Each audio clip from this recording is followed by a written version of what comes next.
sha ruwan madaci a baya yau gare ni garuwar randa. Misali yanda so ya yi min na baya kamar da uwar ganda.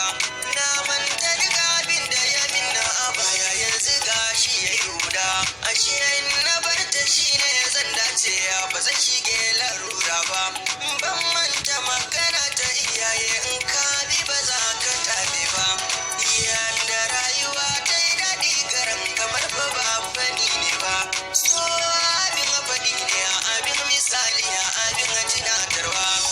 Yanzu rayuwa ta yi daɗi ciwon bai zama ciwo ba.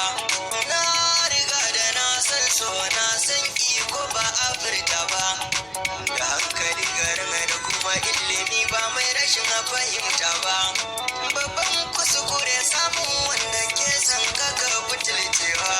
Zan baki shawara mai suna karki hali na yan baya.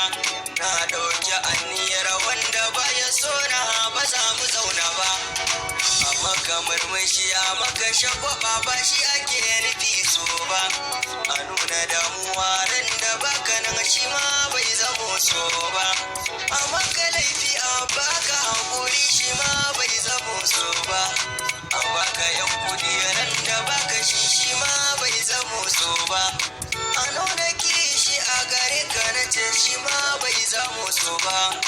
Na san waɗansu za su fahimci so wasu ba za su gane ba. Sona da wahala da wuyar sani mi nazari ya mududu ba. Kimi ne so sabida Allah ni ma na soki mai suna.